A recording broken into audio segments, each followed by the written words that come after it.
Fala, senhores, olha só, daremos continuidade aqui nas nossas aulas da maravilhosa matéria de direito penal, ainda do assunto lá da parte geral, e a gente vai dar continuidade aqui na aula anterior, falando ainda da teoria do crime, tá? Aqui é a aula 2 da teoria do crime. Então, sem muita delonga, sem perder o seu tempo, vai lá pro slide. Olha só, senhores. Aqui a gente já vai cair direto no artigo 13 lá do Código Penal, que fala dessa relação de causalidade. A gente precisa entender o que isso significa, né? E veja só, o artigo 13 ele tutela esse conteúdo aqui, ó, e nos afirma que o resultado de que depende a existência do crime somente é imputável a quem lhe deu causa. Considera-se causa a ação ou omissão sem a qual o resultado não teria acontecido. E olha esse bizu, a relação de causalidade é o estudo que compreende o nexo causal, ou seja, o espaço entre a conduta e o resultado. E a gente já aprendeu isso na aula anterior, tá? Falando lá da tipicidade, tá certo? Não tem a conduta, o resultado, ali no meio não tem o nexo causal? Então, é justamente isso. O artigo 13 do CP fala dessa relação de causalidade, fala desse meio termo aí, nesse espaço entre a conduta e o resultado, tá certo? Veja o próximo slide ali, ó. E olha só, senhores, é importante que a gente entenda aqui nesse estudo da relação da causalidade, o Código Penal ele tem 3 teorias que falam sobre a relação da causalidade, porém, óbvio, né, só uma delas é adotada aqui no Brasil, e a adotada é a teoria da equivalência dos antecedentes causais, ou também chamada de conditio sine qua non. E esse sine qua non, veja só, eu já deixei até entre parênteses aqui, ó, em vermelho aqui, ó, no artigo 13, na parte em que fala assim, ó, sem a qual o resultado não teria acontecido, sem a qual não é o sine qua non, tá, para você não confundir. Veja o próximo slide aqui, a continuidade. Ao lermos o próprio artigo, então, já conseguimos perceber que a teoria adotada já está descrita ali no artigo. Com isso, só basta lembrarmos que o sine qua non é a teoria dos antecedentes causais, tá bom? E olha só a continuação. Essa teoria diz que tudo o que for antecedente ao crime, mas que de alguma forma tenha colaborado para o fato, será considerado causa. Porém, óbvio, né? Somente quem deu causa ao crime será imputado, receberá a pena. Tá? Olha aqui o exemplo. O indivíduo A mata o indivíduo B com um tiro. Essa teoria aqui da sine qua non, ela leva em consideração quem vendeu a arma, quem fabricou a arma, os pais de quem matou, etc. Ou seja, tudo aquilo que for antecedente ao crime e que de alguma maneira possa ter colaborado para o resultado, né? Porém, senhores, é óbvio, né, que só vai ser punido quem matou o indivíduo, né? Não vai punir os pais do indivíduo que matou, né?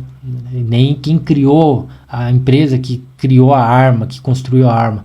Óbvio que não, né? Então essa teoria adotada pela normatização brasileira é a teoria da equivalência dos antecedentes causais, sendo que só recai a pena para aquele que cometeu o crime, tá bom? Volta ali para o segundo quadro agora, que fala da teoria da causa relativamente independente, ou causalidade adequada. Pode aparecer esses dois nomes aí na prova dos senhores, tá? E ela diz o seguinte, que o autor não será punido se ele der causa que seja relativamente independente ao resultado. E veja o exemplo aqui, né? Imagine que A, ele briga num bar e ele acaba quebrando o braço do B.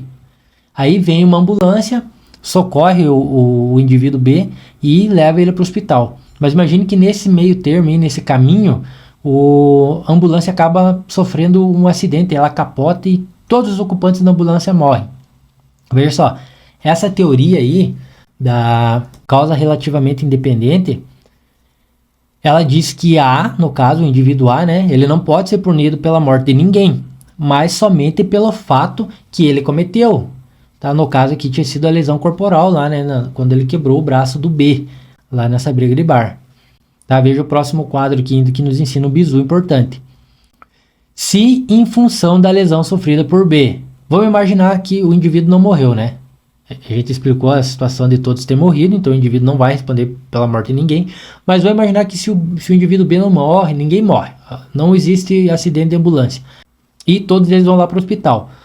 Imagine que se o indivíduo B ele precisar passar por uma cirurgia, e daí lá na cirurgia ele acaba morrendo, opa, daí sim, daí o A ele será punido sim pelo homicídio, tá?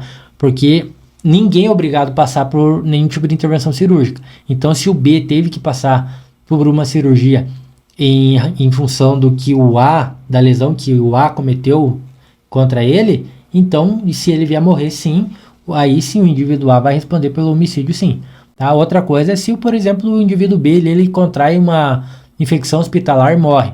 Aí também vai recair a responsabilidade de homicídio sobre o indivíduo A. Tá bom? Então vejamos aqui, ó, o terceiro quadro fala da relevância da omissão jurídica, tá? E volta a tela aqui para mim. Então olha só, a gente já tratou aqui sobre a teoria da equivalência dos antecedentes causais, do sine qua non, que é o que se aplica à lei penal brasileira, né? No tocante a tudo o que deu causa ao cometimento daquele crime é considerado, porém, obviamente, que a pena só é imputada àquele que realmente, no exemplo aqui, o que matou o outro com os tiros, né? Só ele que vai responder, não os pais deles também, não a empresa que fabricou a arma, entende? Beleza. Então a gente falou sobre isso, a gente falou sobre essa teoria da causa relativamente independente, né? Ou causalidade adequada, que é o indivíduo A que quebra o braço do B, vem a ambulância, pega o B, está deslocando para o hospital, capota a ambulância e todo mundo morre. O A não vai responder pela morte de todos ali, mas se o indivíduo não acontece esse capotamento, o indivíduo B vai lá para o hospital, beleza, porque está com o braço quebrado, e até aí tranquilo, o indivíduo A vai responder só pela lesão corporal, né, que foi só o que ele cometeu. Mas se esse indivíduo B, ele passa por cirurgia, enfim, foi uma fratura exposta, enfim, tem que passar por cirurgia, mas na cirurgia ele tem algum tipo de complicação e morre, opa, daí o A vai responder pelo homicídio sim, ou ainda se o indivíduo B aqui pega uma infecção generalizada no hospital, alguma coisa assim, morre. O indivíduo A vai responder sobre o homicídio sim também, tá? Então a gente entendeu essas duas.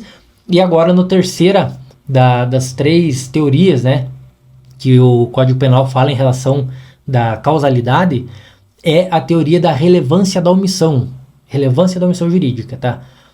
E quando a gente está falando de omissão, a gente vai ter que entender que existe os crimes omissivos, né, próprios e os crimes omissivos impróprios. Qual que é a diferença desses dois, então, né? Só para você perceber. Quando a gente está falando de crime omissivo próprio, é aquele que qualquer pessoa do povo pode cometer no fato de se omitir. Só que esse crime ele só é realmente efetivado quando existe, através daquela omissão dele, ocorre um resultado naturalístico. Exemplo. O indivíduo está numa estrada viajando e ele vê um acidente. Ele vê um acidente, para o carro, olha, tá lá a pessoa, tá presa no carro, ele olha para o lado, não está vindo ninguém, ele tem total condição, com segurança, de ir lá e socorrer a pessoa. Mas não o faz e o carro explode e a pessoa morre lá, porque ele se omitiu, ele teve tempo, tranquilo, ele podia ter feito, mas ele não fez. Aí causou um resultado, tá? Houve materialidade, ou seja, a pessoa morreu. Aí, essa omissão própria, que seja qualquer um do povo, né? O fato dele ter se omitido e ter gerado o resultado naturalístico, ou seja, o outro indivíduo lá acidentado no carro ter morrido, aí ele é responsabilizado. Mas veja só, que precisa ter materialidade. Porque imagine que se esse cara vê o acidente, olha lá e pensa, não vou fazer nada, vou embora. Daqui a pouco passa outro e ajuda ele. E vai embora. E o indivíduo que está ali preso nas ferragens não morre. O carro não explode nem nada. Vem um terceiro e socorre ele. Beleza, que chama ambulância. Não acontece nada com o indivíduo. Nesse caso, aquele primeiro que só passou, olhou e não fez nada, sobre ele não vai recair nenhum tipo de pena por omissão. Entendeu? Então, é isso que interessa no crime omissivo próprio. É qualquer do povo e, mesmo assim, ele só é punido se acontecer, se existir uma materialidade, tá? E, diferente disso, é o crime omissivo impróprio. Porque no crime omissivo impróprio, aquela pessoa que tem a obrigação de evitar o resultado, se ele não faz nada, aí, dependente se tem resultado, né, se houve materialidade ou não, ele já é responsabilizado. O exemplo disso, salva vidas. O salva-vidas, se vê alguém se afogando no mar, ele tem a obrigação de ir lá para evitar, para socorrer a pessoa. Se ele não fizer, independente se a pessoa realmente se afogar, morrer ou não, se ele não fizer, se ele não agir, pronto, ele já cometeu o crime. E esse é o crime omissivo impróprio. Tá bom? Entenderam essa diferença dentro dessa terceira teoria, que é justamente a teoria da relevância da omissão jurídica? Então agora volta ali para o slide e vamos continuar nosso estudo. Então a gente vai continuar aqui com a consumação e tentativa. Senhores, para que um crime seja consumado, é preciso que ele percorra todas as fases do crime. Mas e aí? Tá falando de fases do crime, então a gente precisa aprender, né? Quais são as fases do crime? E antes disso, a gente precisa aprender que as fases do crime também são chamadas de intercrimes. Tá certo? Veja quais são essas 5 fases do crime, então, senhores. A primeira delas é a cogitação, a segunda é a preparação, e olha que bizu, o Código Penal, ele não admite para essas 2 primeiras fases aqui, né, que são conhecidas como as fases internas, ela não admite punição, então, tá certo? Nem para cogitação, nem para preparação. Porém, a execução do crime, a consumação e o seu exaurimento, que são as fases externas, aí o Código Penal, sim, ele já prevê punição, tá? Aí você vai me perguntar qual que é a diferença de consumação e exaurimento. Senhores, exaurimento é tão somente quando aquele crime ele deixou uma prova, tá? Ele deixou a materialidade. É isso. A gente já vai analisar no próximo quadro alguns exemplos. Veja só, em regra, então, né, as fases internas, que é a cogitação e a preparação, como eu falei, elas não são puníveis, né? O Código Penal diz que não são puníveis. Porém, existe exceção, tá? E quais são elas? Veja um exemplo aqui. Quando o indivíduo está se preparando, está preparando a droga, tá? Para vender. Ou ele ainda está preparando o maquinário para produzir a droga. Veja só, teoricamente seria uma fase interna, né? Está falando de preparação. Porém, nesses casos aqui, de preparar a droga para vender, ou seja, está embalando ela, né? Ou está ainda preparando um maquinário para produzir drogas, essas são as exceções onde sim será possível já a aplicação da pena, né? A partir dessa fase de preparação aí do crime, tá bom? Olha aqui o exemplo então dos 3 agentes, né? Que estejam se preparando para roubar um banco. E eles já estão de posse de ferramentas para tal. Porém, são interceptados pela polícia e não conseguem realizar o roubo. Então, qual crime teoricamente eles terão cometido, senhores? Terão cometido apenas a associação criminosa, tá? Não sendo possível, inclusive, nem atribuir a eles a tentativa do roubo, porque eles não começaram, tá certo? Vamos para o próximo slide. A pena de tentativa é a mesma de quando o crime foi consumado, tá bom? Porém, óbvio, diminuída de 1/3 até 2/3 da pena, né? A depender do quanto ela chegou próxima de se consumar ou não. Ou seja, até o quanto ela foi cruenta ou incruenta. Veja aqui esse quadro que nos ensina. Então, a tentativa cruenta, senhores, ou também chamada de tentativa vermelha, é aquela tentativa onde o crime não se consumiu, mas chegou bem perto de se consumar, tá? Nesse caso aqui, a gente já aprendeu. Aplica-se a pena do crime consumado, reduzido, nesse caso da cruenta, de apenas 1/3, tá? Da pena. Já na tentativa incruenta ou branca, é aquela tentativa que não ficou perto de se consumar. E daí, nesse caso aqui, aplica-se a pena do crime, né? Como se ele tivesse sido consumado, só que diminuído de até 2/3 da pena. Certo? É assim que funciona.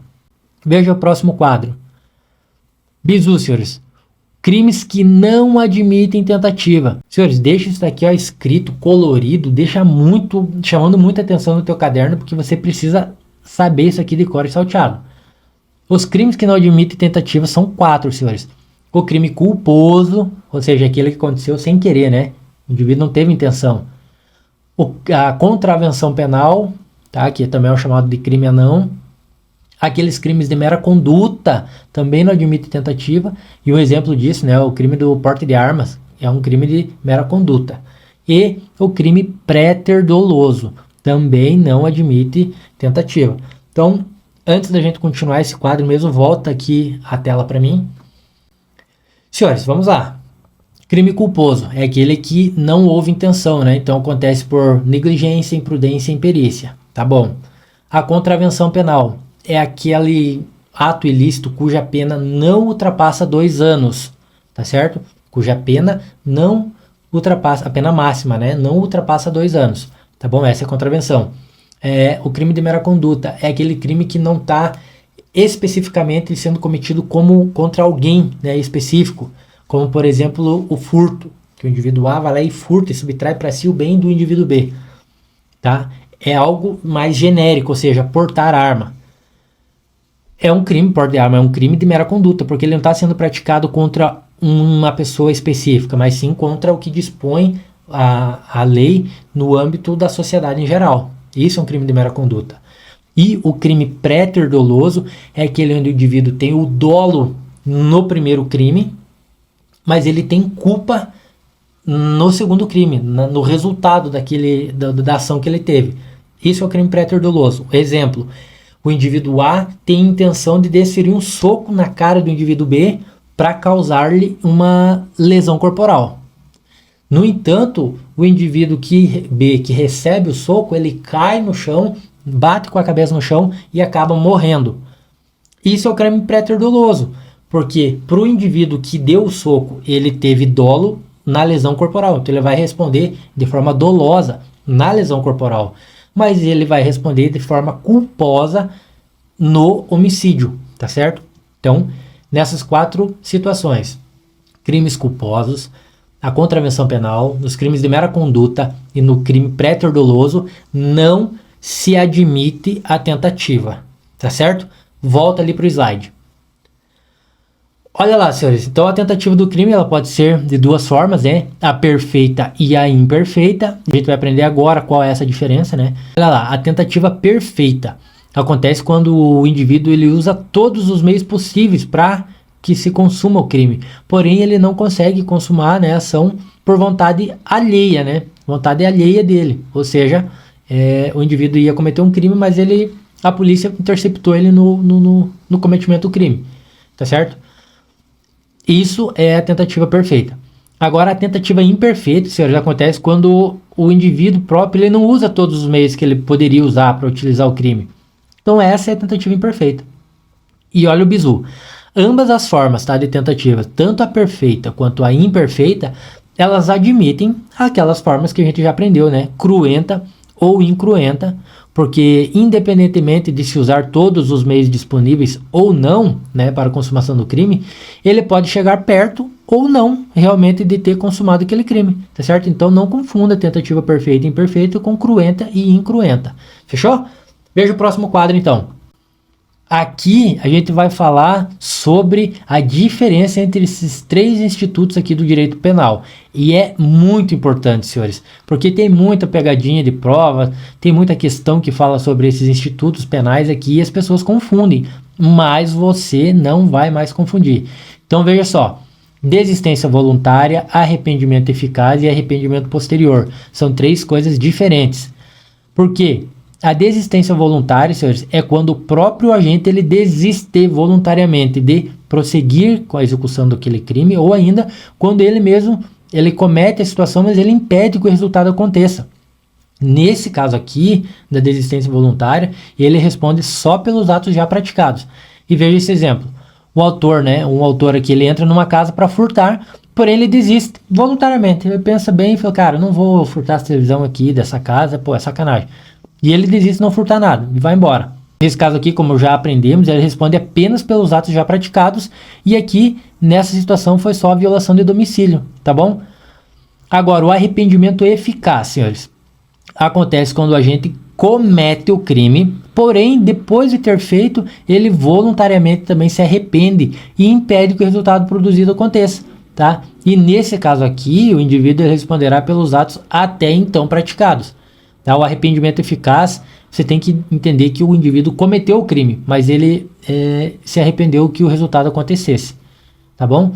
Já o arrependimento posterior acontece quando a gente comete o crime, porém ele se arrepende e também voluntariamente, né, ele decide reparar o dano ou ainda restituir a coisa antes do recebimento da denúncia. Ou seja, aqui já está falando já lá da fase penal, né? Lá da fase judicial, aliás, onde o juiz vai receber a denúncia, né? Nesse caso aqui já houve inquérito policial, já houve investigação, tudo aquilo, e é feito o oferecimento e o juiz recebe. Então, nesse momento, até o momento antes do recebimento, o indivíduo pode se beneficiar se ele tiver esse arrependimento posterior, tá bom?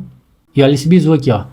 Porém, o arrependimento posterior só é aceito se o crime cometido não for praticado com violência ou grave ameaça, tá certo, senhores? Então aqui, né, para um crime de furto, ele se aplica, mas para o crime de roubo, não, sem chance, tá? Outra coisa, nos casos onde caiba arrependimento posterior, a pena ela será atenuada, tá bom? E quando a gente está falando de atenuante, estamos falando lá da segunda fase da dosimetria da pena.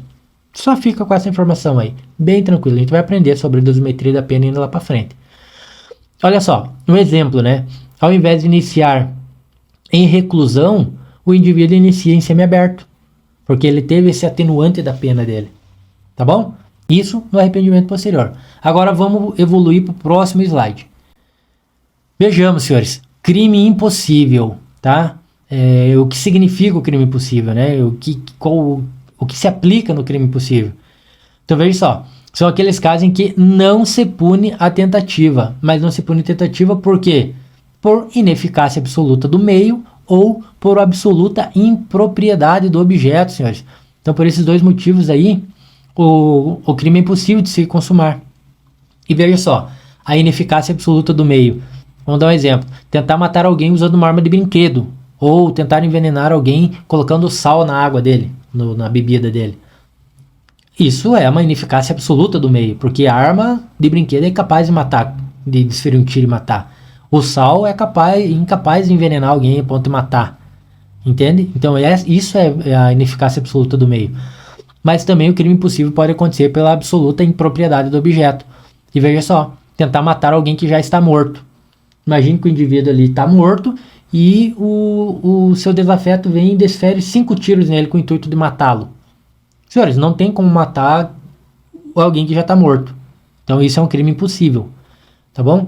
O indivíduo aqui ele pode até ser responsabilizado por um vilipêndio de cadáver, alguma coisa nesse sentido. Mas não tem como ser responsabilizado por homicídio ou tentativa de homicídio, tá? Porque por absoluta impropriedade do objeto. Tá certo? Vamos para o próximo quadro. Olha lá, senhores, a gente vai aprender agora sobre o crime doloso e o crime culposo. A gente vai tratar agora essa diferença que a gente já falou para os senhores, né? Então veja esse quadro aqui. O crime doloso é aquele que o indivíduo ele tem a intenção de fazer, tá? Ele tem a intenção daquele crime.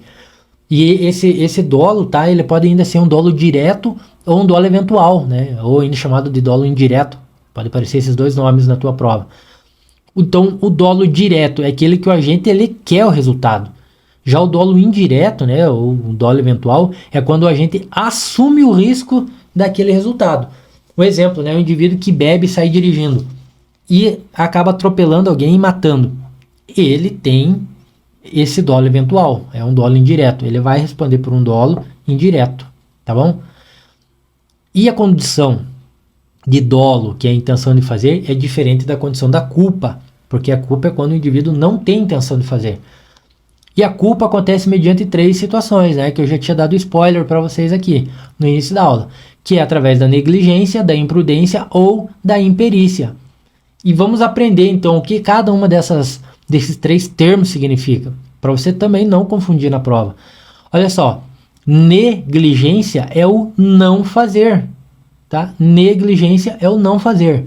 Já a imprudência é fazer sem ter cuidado. E a imperícia é fazer sem saber fazer. Tá certo? Dito isso, vamos para o próximo slide. Olha só, crime pré-doloso. Também já falei para os senhores inicialmente sobre esse crime, né, do que ele se trata. Agora vamos ver o slide aqui, realmente nos trazendo o que está definido no crime pré-doloso. E ele é o caso em que o agente tem dolo no crime mais leve, porém ele tem culpa no crime mais grave, que possivelmente venha a acontecer. O exemplo aqui é justamente o exemplo do que o indivíduo A tenta agredir, né, com soco apenas para causar lesão corporal no indivíduo B, mas o B acaba caindo, né, batendo com a cabeça e morrendo. Nesse caso, o indivíduo A não tem ele não será responsabilizado com dolo na morte, né? Mas somente na lesão corporal. E daí sim a culpa no resultado morte que teve. Tá certo? Vamos ver ali o próximo slide, senhores. Bizu. Presta atenção nisso. É possível tentativa de crime préter-doloso? Senhores, em regra não. Tá? Porque o dolo, ele foi na ação mais leve. E as ações ali mais graves acontecem com culpa, né? E sabe-se, a gente já aprendeu que não existe tentativa de crime préter-doloso. A gente viu lá as 4 condições que não existem. Tá bom? Porém, é importantíssimo, senhores, que a gente saiba que existe a exceção. E essa exceção acontece somente nesse caso aqui. Exemplo, o caso em que o médico ele não consegue concluir um ato abortivo por vontade alheia. Né? Por exemplo, a polícia chegou ali na hora e impediu o aborto. Porém, horas depois a mãe morre por uma infecção generalizada. Senhores, esse caso retrata a hipótese dessa exceção, tá certo? Onde é possível sim a tentativa do crime préter-doloso, né? Nesse caso aqui o médico ele vai responder com dolo ali no aborto, mas ele também vai responder essa tentativa aí lá no resultado morte da mãe por causa da infecção generalizada, tá certo? Grava bem essa exceção aí porque ela pode aparecer na tua prova, tá certo? Volta a câmera aqui para mim. Senhores, mais uma aula fica por aqui, tratamos sobre a teoria do crime, essa parte 2, tá certo? E, como sempre, agora no final da aula a gente vai deixar algumas questões prontas aqui para que os senhores continuem resolvendo essas questões aqui mesmo na aula para testar o conhecimento, aquilo que vocês aprenderam aqui dessa aula, tá certo? A gente volta no próximo bloco, valeu, até mais!